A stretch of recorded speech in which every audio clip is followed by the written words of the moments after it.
Hey everyone, thanks so much for tuning in. In today's video we're going to be taking a look at not necessarily a new model, but a new version of a current or ongoing model from Reate knives, and we are taking a look at the District 9 Plus.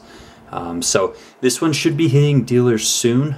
The dealers for this particular one will be Fort Henry Custom Knives, GP Knives, and Blade HQ. So I was fortunate enough to purchase it just a tad bit early so that I could do my video. So anyways, thanks David, and thanks guys for watching. So let's get into it. We'll talk about the specs, overall impressions, details, and then I want to address as best I can the changes through the different versions, and in particular how this one compares to the first, since there is a price differential. So I'm going to do the best I can to explain it the way that I see it. So let's jump into it. It does of course ship with the really nice padded pouch thing from Reate. As always, they've now included a terry cloth, and then of course there is the extra hardware. Not that I honestly think you'll ever need it, but hey, I will take free hardware when it's offered. So yeah, just like with the other versions. So pretty cool stuff. But knife in question, the District 9. So just as a preface, I did actually review the first version of this knife. Well, it's a little bit misleading. There were some versions a couple years ago that kind of came on and disappeared, but of this new generation, I suppose I reviewed the first iteration of it about a year ago.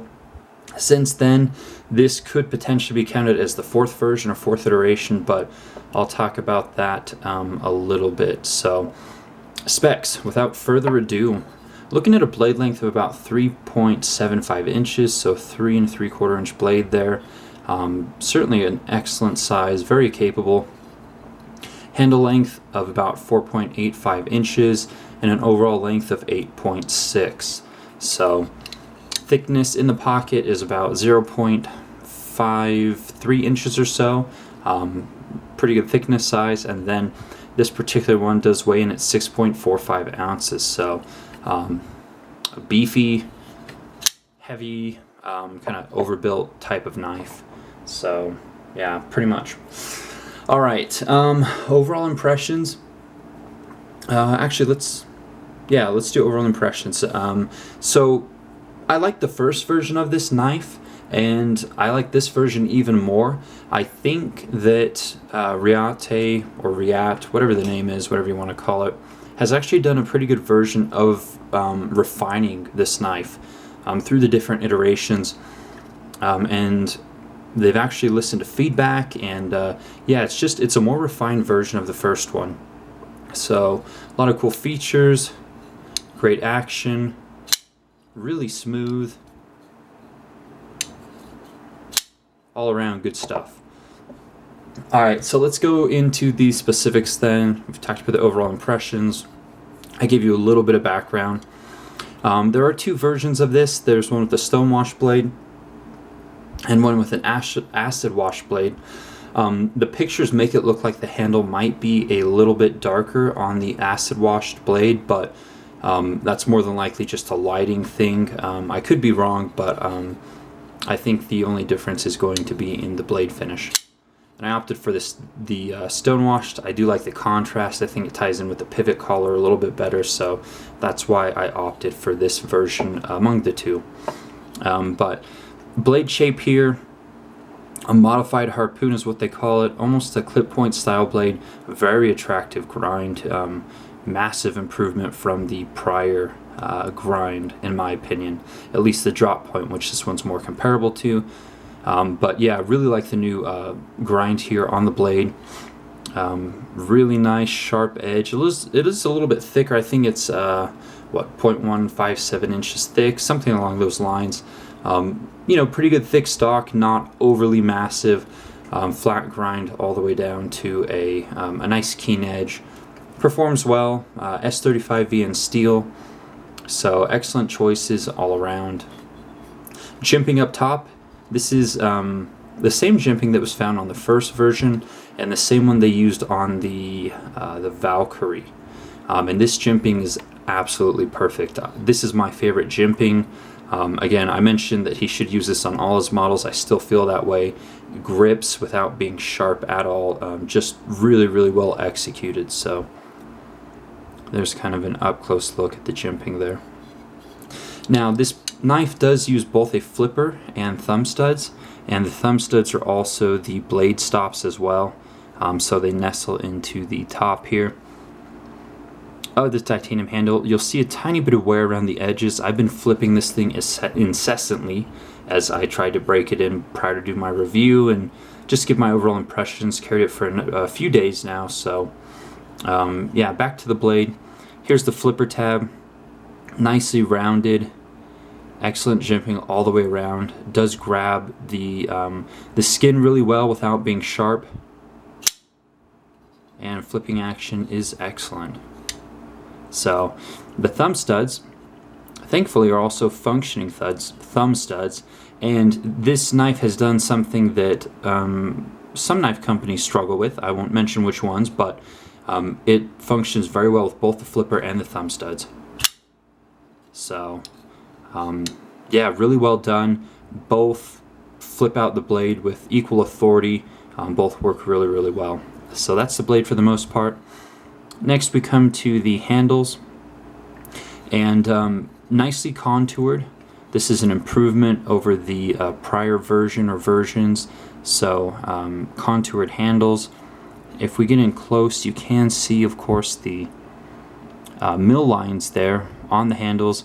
Gives it kind of a rustic industrial look. I like them. Of course, if you've watched any of my other videos, you know that anytime they leave any mill marks, I'm a fan. So I don't know, biased opinion, maybe you guys feel the same. But yeah, it looks really good, kind of industrial look. This oversized pivot collar is pretty sweet. Looks really good on the knife. So the hardware is all of excellent quality. These aren't cheap screws, and these are hex screws, I do believe. Yeah, just like the previous version. So really cool, nice coloration, ties in well. Excellent job on the hardware. Does have a nice generous lanyard hole at the back. Blade doesn't come anywhere near the lanyard hole, so that is excellent. Now the lock side, stainless steel lock insert, of course, and this does run on ball bearings. I believe they're ceramic, and then the detent ball, I believe, is also ceramic, so that helps to give that really smooth action. Always a plus when it's ceramic bearings. Of course, the pivot collar is mirrored on the other side, same exact hardware. And this one, unlike the previous version, also has what's meant to look like a 45 shell casing over travel stop, and they went ahead and attached it from the inside as opposed to from the top. The previous over travel stop, this one's much nicer. The other one was a little too highly polished. It was meant to function as a rotoblock to some extent, except that on the Reate ones, they did grind off the piece that would allow it to function as the rotoblock did. So anyways, nice improvement.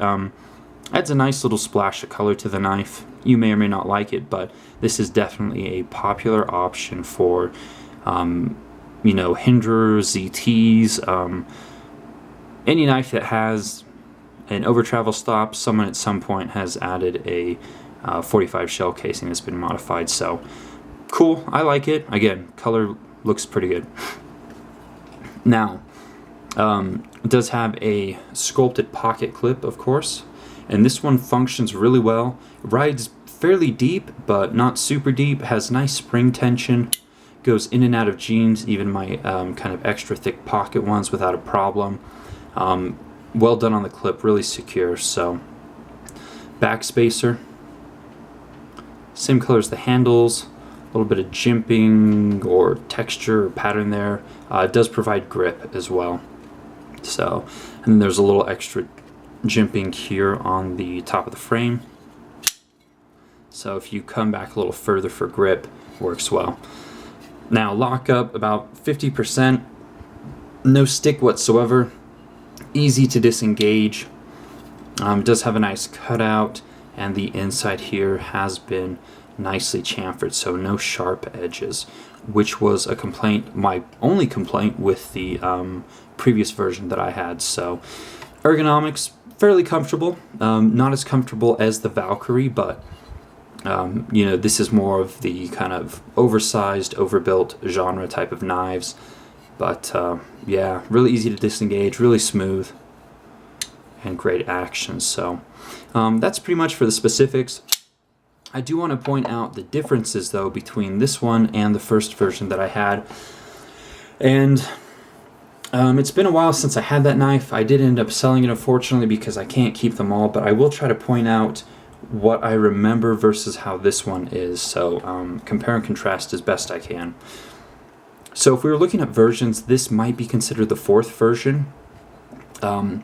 Version 1, which you can see in my videos if you go back a year, some of the changes that were made from version 1 to version 2 were, first they went from a spring clip to a sculpted titanium clip. So that was the change from version 1 to version 2. Version 2 to version 3, they went ahead and chamfered the inside of the lock bar here. Initially it was like a 90-degree angle. It was very uncomfortable, and that was probably from direct feedback from users and buyers and consumers. So that was an excellent change. So that was version 1, which you guys can see. So version 2, version 3. Now we have version 4, which is this one in the lineup. Blade shape has changed, huge improvement.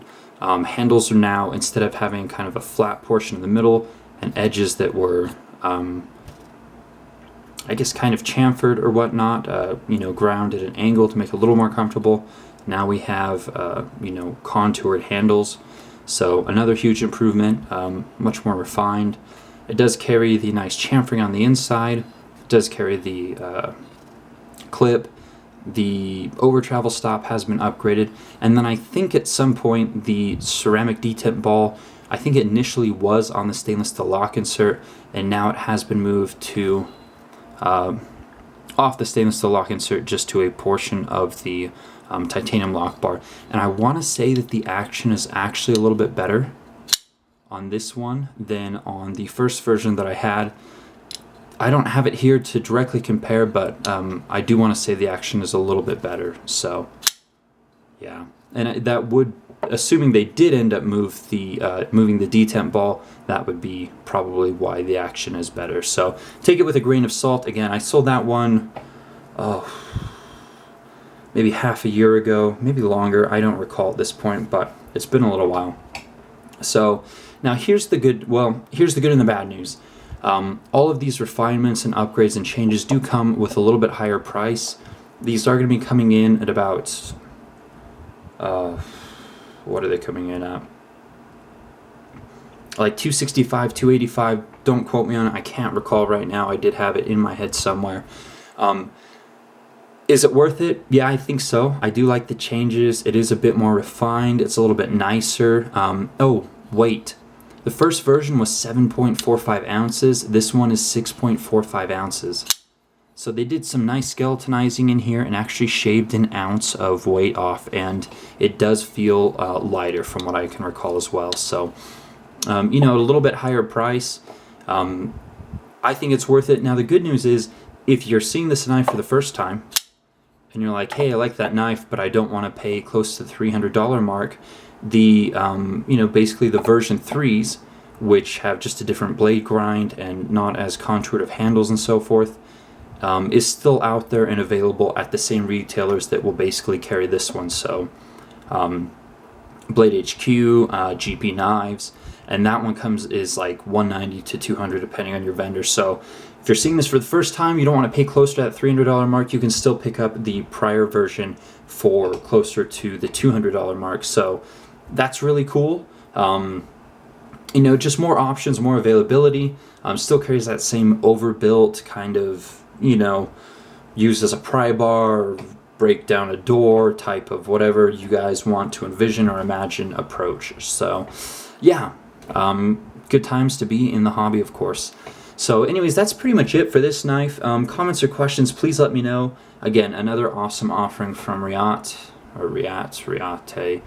don't know. But yeah, just another cool knife. I'm really happy with it. I haven't been disappointed yet. So looking forward to their next models. And where do they find the time between all their collaborations with Todd Begg, Liang Ma, Faisal Yamin, as well as their own in-house brand? No freaking clue, but I'm glad that they do. Thanks for watching, guys. Take care. Give me a thumb up if you liked it, and I'll see you on the next one.